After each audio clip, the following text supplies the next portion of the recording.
The sun even rises, that you are protected, guided, and never alone.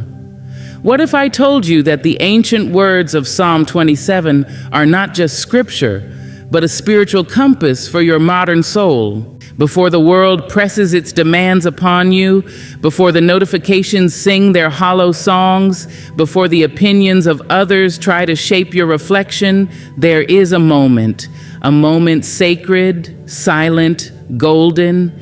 It is the breath of dawn where your soul is still untouched by noise, where your spirit is closest to clarity, and where the divine leans in, whispering your name, not in reprimand, but in remembrance. Start your day not with the clamor of the world, but with the quiet certainty of God's light.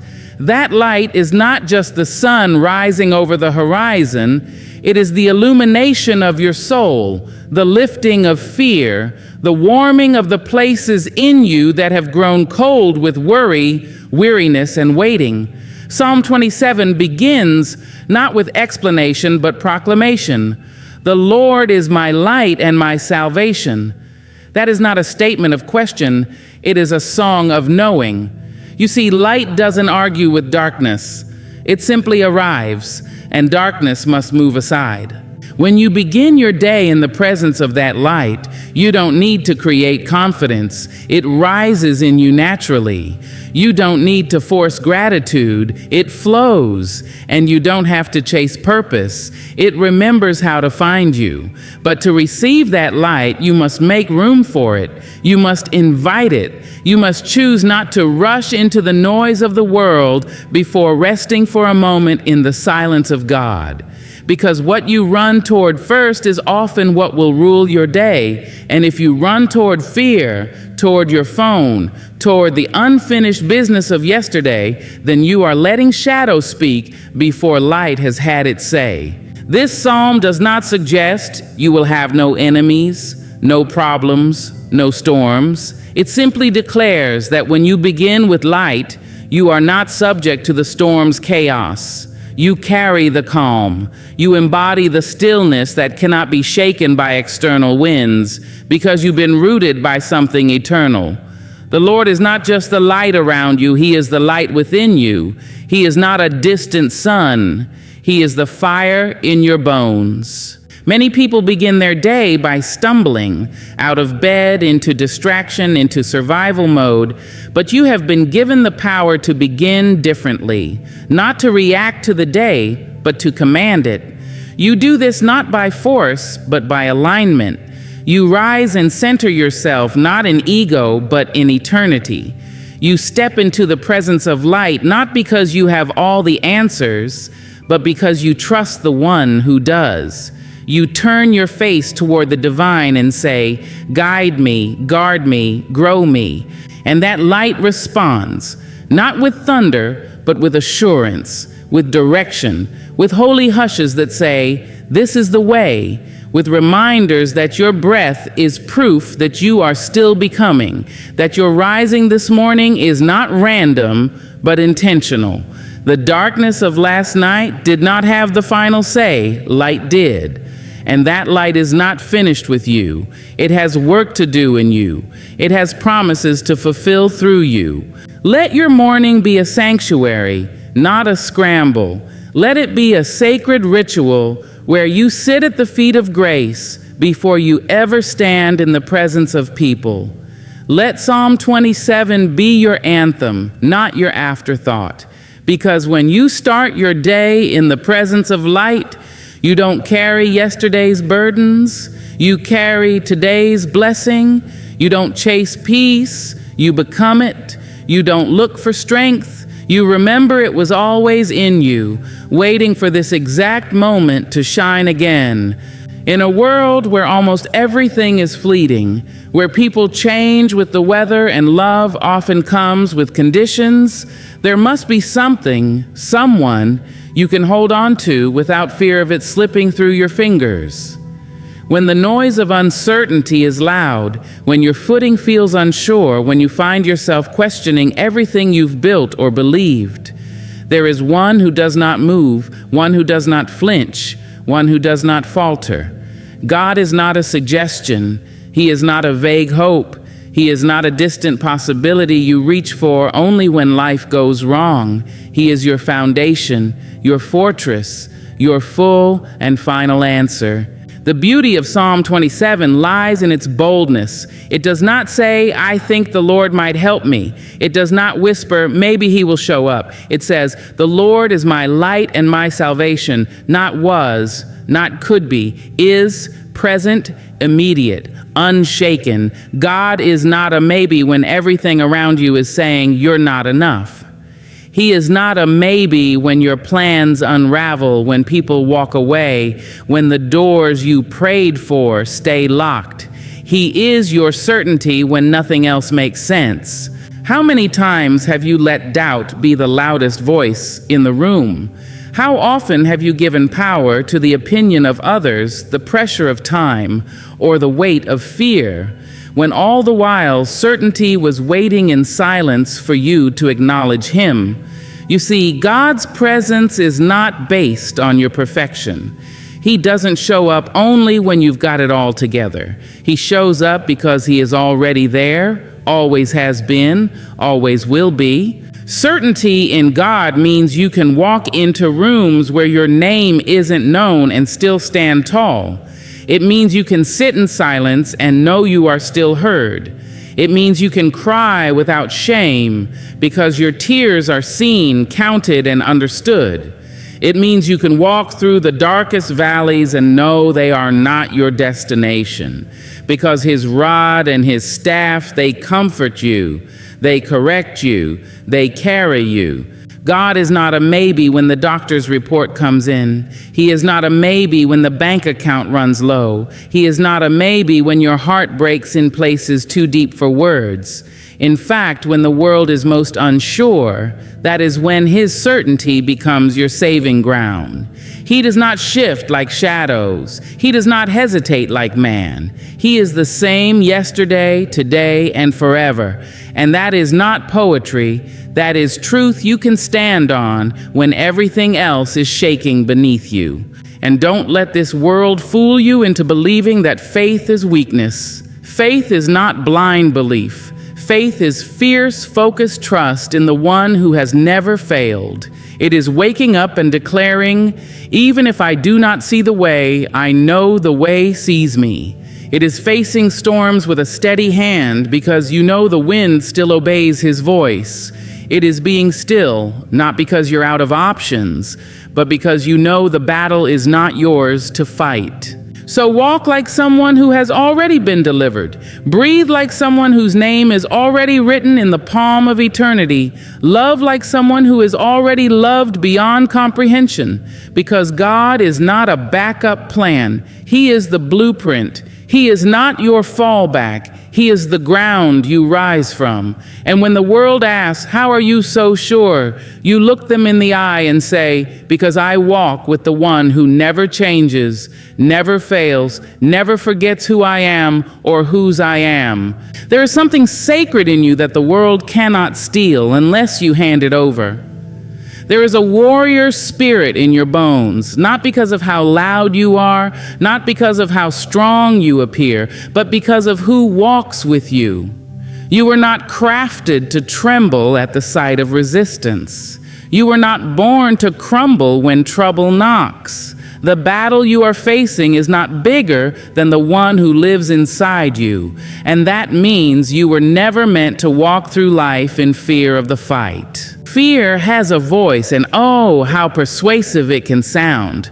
It tells you you are too small, you are too broken, you are not ready. But let me remind you, fear is not prophetic. It is not a truth teller. It is a thief dressed in logic, a liar wrapped in caution, and its only power is the one you give it. The word says, though an army besiege me, my heart will not fear. Though war break out against me, even then I will be confident. That confidence doesn't come from ego. It comes from alignment with the truth that God goes before you, stands beside you, and guards behind you. You see, battles are not always fought with swords and shields. Some of the greatest battles are fought in the silence of your own thoughts, in the quiet of your waiting, in the loneliness of your becoming. And yet, even there, you are not abandoned. You are not without armor. Peace is your shield. Faith is your weapon. Grace is your covering. And the God who knit you together in your mother's womb did not design you to collapse when adversity rises. He designed you to stand. So why do we fear the battle? Because we confuse it with punishment. But battles are not always about correction. Often they are about preparation. They are the furnace in which your strength is refined, the proving ground where your purpose is awakened. And while you may not have chosen the battle, you are still called to face it, not with trembling knees, but with steady feet. You do not walk into war alone. The presence that split the Red Sea, the hand that steadied David's sling, the breath that raised dry bones to life, that same power is what you carry when you say yes to your calling. But you must choose it. You must choose to believe that you are equipped, even if you feel unqualified. You must choose to trust that the pain has a purpose, even when it pierces deep. You must choose to speak life over your days, even when death feels louder. Because fear may knock, but it does not get to enter unless you open the door. And when you know who you are and whose you are, you don't have to open anything but your heart to courage. Your enemy is not just the hardship outside you, it's the hesitation inside you.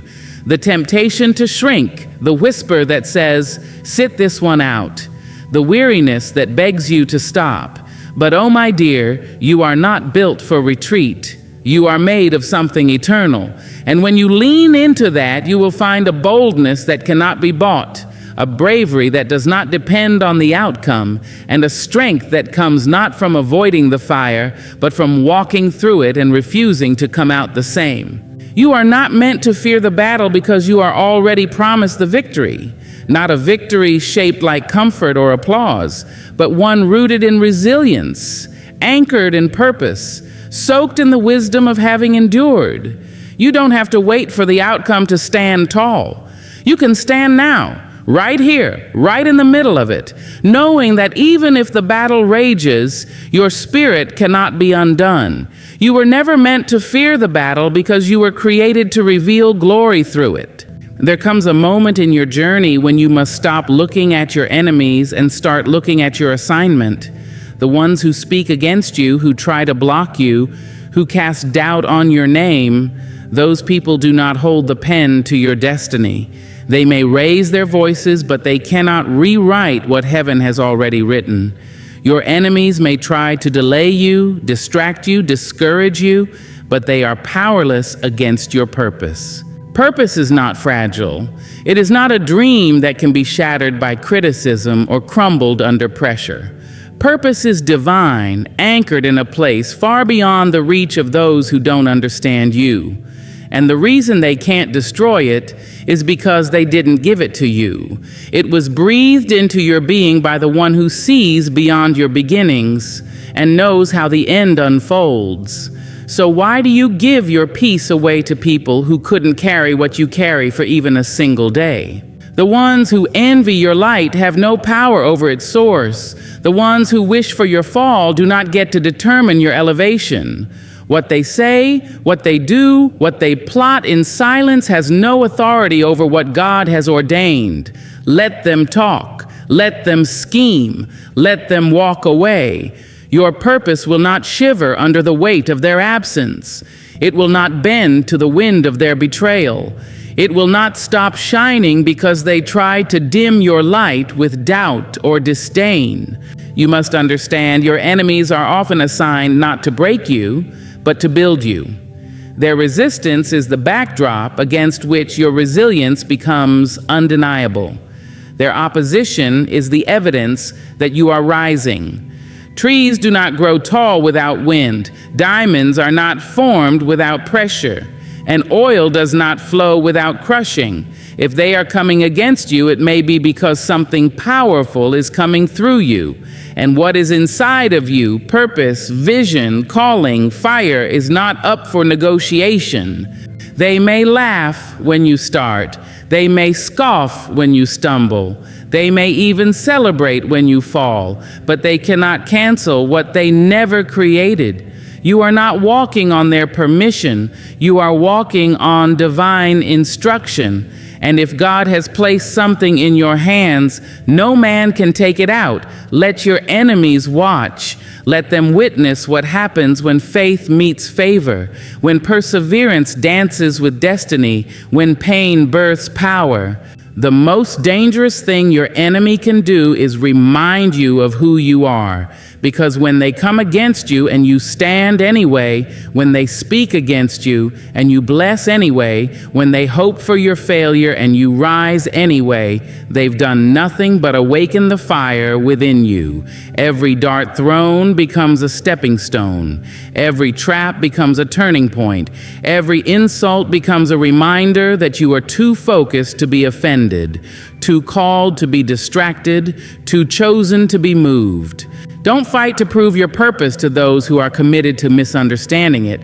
Don't lower your light to comfort those who have chosen to stay in the dark. Keep walking, keep speaking, keep building, not because they approve, but because your purpose demands it.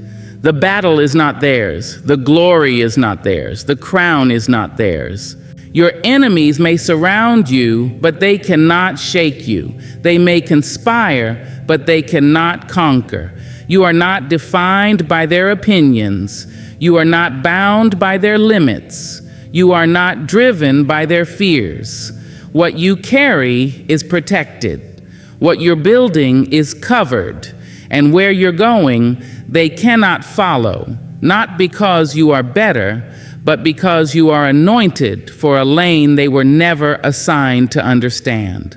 Let them watch as you become everything they said you couldn't be. Let them witness what happens when purpose prevails over pettiness, when grace outpaces gossip, when favor outweighs every attack meant to harm you. They are powerless not because they are weak, but because your purpose is stronger than anything that stands against it. There is a place deep within every soul where questions echo louder than answers, where the weight of becoming feels heavy, and where the identity we present to the world begins to crumble under the pressure of life's unrelenting expectations. It is in this sacred space, this quiet, trembling space, that a divine invitation calls to us. Seek my face, it says, not my hand, not my gifts, not my protection alone, but my face. Because to seek his face is to seek the purest truth, the clearest reflection, and the most intimate encounter with the one who knew you before the world ever named you.